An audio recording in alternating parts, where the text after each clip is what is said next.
आरोप जी, लगाने के लिए वारिस अवसर पठान जी मिलता आपके रहेगा पास तो आते किस हुए तरह की जजमेंट आते एक रहेंगे। सेकेंड सर, ठीक है जी वारिस अच्छा पठान जी आपके पास आते हुए, जी क्योंकि जी लगातार जी विरोधी दलों की ओर से तमाम नाम गिनाए जा रहे हैं, गिनाए भी जाने चाहिए बीजेपी में अगर कोई इन्वॉल्व है और उस तरह के आरोप उसके ऊपर लगे हैं, लेकिन अतीक अहमद है कौन ये समझाना दर्शकों को बहुत जरूरी है, जिस पर डिबेट कर रहे हैं। 44 सालों का जिसका राजनीतिक अपराध का पूरा करियर रहा हो, जिसके परिवार में 5 बेटे हों जिनमें से 2 जेल के भीतर हैं, 2 सुधार गृह में रखे गए हैं, एक तरीके से छोटे बच्चों का जेल उसको भी कहा जा सकता है, जहां पर जो अपराध करता है उसको सुधारने के लिए। एक बेटे के ऊपर 2.5 लाख रुपए का मुकदमा है, उसकी पत्नी शाइस्ता के ऊपर एक बेटा फरार है, उसके ऊपर 2.5 लाख रुपए का इनाम घोषित करके रखा है पुलिस ने। उसकी पत्नी भी फरार बताई जा रही है, जो मेयर का चुनाव बीएसपी की ओर से।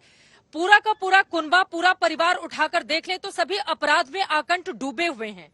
अगर उस आदमी की किसी भी रूप में हम वकालत यहां पर करेंगे तो आप समझ रहे हैं, अगर हम तुलना भी करेंगे किसी और से, 44 सालों का आपराधिक उसका करियर, अगर पॉलिटिकल पार्टी इस तरह के अपराधियों को फलने फूलने में मदद नहीं करती तो फिर इतना बड़ा उनका साम्राज्य कैसे खड़ा हो जाता। आम आदमी अपनी जुबान खोलने से डरता था यहां पर। देखिए बिल्कुल, देखिए चित्रा जी, अपराधी को अपराधी कहना कोई गुनाह नहीं है, माफिया को माफिया कहना कोई गुनाह नहीं है, सजा मिली है, कोर्ट के फैसले का सब आदर सम्मान करते हैं। लेकिन 44 साल में जितना उसको पब्लिसिटी नहीं मिली, जितना महामंडल नहीं मिला, उतना तो मीडिया ने और बीजेपी ने दोनों ने मिलकर 2 दिन में दे दिया उनको। अतीक अहमद जेल से निकले, अब अतीक अहमद की गाड़ी यहाँ पर रुकी है, अतीक अहमद को नेचर्स कॉल आ रहा है तो वहां पे रुक के वो कर रहे हैं, उसका भी फोटोग्राफ दिखाया जा रहा है। इतना महामंडल करके बीजेपी क्या साबित करना चाहती है कि देखिए हम किस तरह ग्लोरीफाई कर रहे हैं। ग्लोरीफाई करने सर, की यूपी की पुलिस की बहुत सारी गाड़ियां पलटती रही है ना, इस वजह से मीडिया ने फॉलो किया। मीडिया ने किसी का महिमा मंडन नहीं किया था यहाँ पर। वारिस पठान साहब, आपको समझना बहुत जरूरी है, यूपी पुलिस की बहुत सारी गाड़ियां पलटती रही है तो अच्छी बात है ना। यहाँ पर कम से कम सही सड़क से लेकर आई उत्तर प्रदेश की पुलिस यहाँ पर माफिया को। अरे और एक माफिया के अगर राजनीतिक करियर के बारे में, उसके बारे में मीडिया बता रहा है तो इतनी बेचैनी और दर्द राजनीतिक दलों को क्यों हो रहा है? नहीं, राजनीतिक दर्द नहीं, इधर नहीं, मीडिया तो दिखा रहा है। हम तो कल देख रहे थे कि अचानक से एक गाय आ गई, उसके सामने गाड़ी गई और वो गाय का बेचारे का वो हो गया, डेथ हो गया जगह के ऊपर। अब गांव रक्षक किसके खिलाफ केस करेंगे मुझे मालूम नहीं। गाड़ी के अंदर तो अतीक अहमद बैठे थे, मगर चालक कौन था ये तो पता नहीं है, तो क्या उसके खिलाफ भी अभी केस होने वाला नहीं है। अब इतने में दहशत चालू हो गई सब तरफ, अब क्या गाड़ी पलटेगी, अब क्या होगा क्या नहीं होगा। बहरहाल वो मीडिया का बीजेपी का लुकआउट है, लेकिन मैं तो इतना कहना चाहूंगा कि इसको ग्लोरीफाई करने की जरूरत नहीं थी। अब यहाँ पे राकेश त्रिपाठी बैठे आधे घंटे से लेक्चर पे लेक्चर दे रहे, चिल्ला पुकार करके बात कर रहे, एक भी सवाल का इन्होंने जवाब नहीं दिया।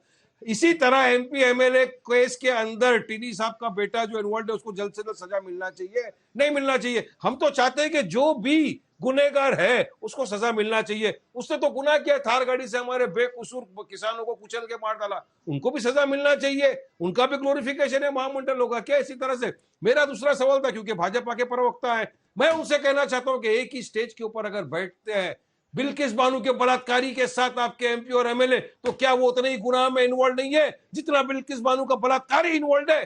क्या उनकी जगह खुली फिजाओं में या जेल की सलाखों के पीछे? पहले इसका जवाब दो राकेश त्रिपाठी, उसके बाद आप मुस्कुराओ, हंसो, जो करना करो। जवाब से आप भाग नहीं सकते। आप कब तक भागोगे जवाब से? देश जनता जवाब मांग रही है ना। क्या इस तरह से महामंडल किया जाएगा एक महिला के बलात्कारियों का? उनको स्टेज पे बिठाकर सम्मानित किया जाएगा, फूलहार पहनाया जाएगा? किस दिशा में आप देश को लेना चाहते? हम तो पूरा वायलेंस का खंडन करते हैं। हम तो चाहते हैं कि क्रिमिनलों को सख्त से सख्त सजा मिले। अरे फांसी की सजा दे दो, मगर क्रिमिनलों को सजा तो दो, और सबको सजा मिलना चाहिए। बिल्किस बानो के बलात्कारी को भी मिलना चाहिए, किसानों के जो कत्ल किया टेनी, उनको भी मिलना चाहिए। हर शख्स को सजा मिलना चाहिए। बताइए उनको सजा मिलना चाहिए, नहीं मिलना चाहिए, और कब मिलेगी सजा?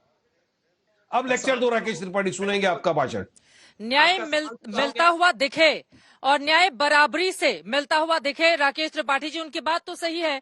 बिल्किस बानो वाले मुद्दे पर उस महिला के ऊपर क्या गुजर रही होगी ये बताने की जरूरत तो है नहीं, लेकिन उसमें आप लोग घनघोर चुप्पी साध जाएंगे।